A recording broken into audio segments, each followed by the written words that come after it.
Hello and welcome to English Coaching Project's first ever unboxing video.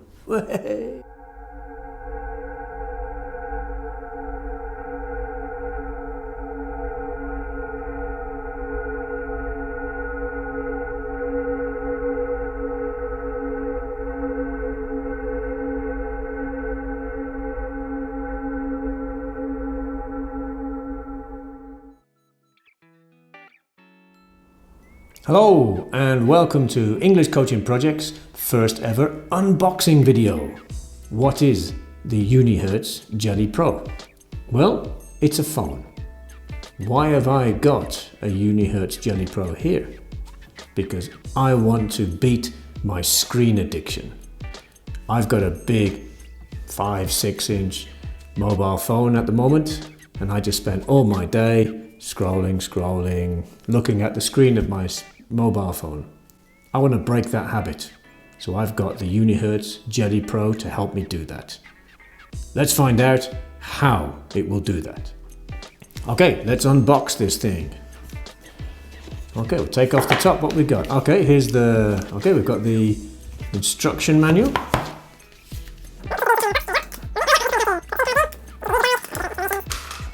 And here it is. Here's the phone. Now, look at that. That is tiny. Let's compare this to the size of my phone. Look at that. And this is it.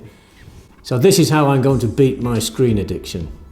Instead of using this, I'm going to use this.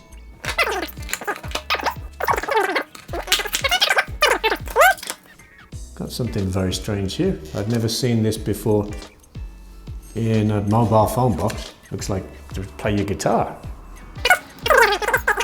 To take out the battery, to put in the SIM card. Oh yeah, and I ordered a case too. Yeah, okay, that's a nice case. So I just put this in here. Oh, it's a nice rubber case, nice feel to it. You can even hang your keys on this, or you can hang this on something. Feels good. Ah, this is so small. I don't know how I'm going to use this.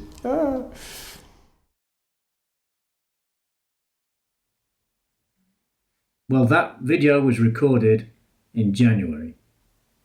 It's now the end of April. I used this mini phone for 2.5 months, but then COVID-19 happened.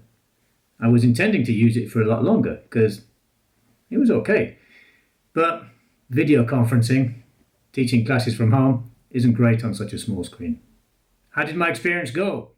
Well, I thought the change from such a big screen to such a small screen was going to be really difficult, but in fact it wasn't. It's a fully functioning Android phone, so it has all the apps you normally have. You can download all the ones you want from the Google Play Store. You can browse the internet. You can go to any website that you would normally go to. And the thing here is that because of the small screen, you're not going to spend time scrolling down and down, but you can read a page perfectly well. You have apps like YouTube, and again, you can watch YouTube videos here if you want, but that small screen's going to stop you doing that. You've even got apps like Skype, but again, it's that screen. Writing. Now, I thought that was going to be impossible on such a small screen, but by using the swipe function, you can type really quickly. In fact, typing was the least of my problems. Perhaps the biggest problem was remembering where I'd actually put it, because it was so small I couldn't feel it in my pockets. And incredibly, it could fit in my little key pocket. How did my experience go? Did I reduce my screen addiction? Find out in this week's Weekly English Practice. Here are the questions.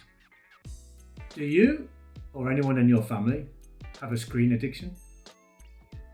In your opinion, does screen addiction affect younger people more? Could you use such a small phone? Describe what screens you use, both at home and at work. Could you live without internet? Explain your answer. Send your answers to your ECP coach via email, WhatsApp, and whatever other form of communication you are using nowadays with your ECP coach. Stay safe. See you soon.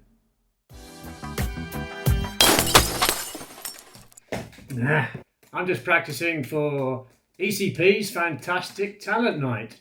Do you have any special talents? Can you juggle, sing, write poetry? Can you stand on your head? Or just drop balls like me? ECP's Fantastic Talent Night is on Friday, May the 15th. See ya!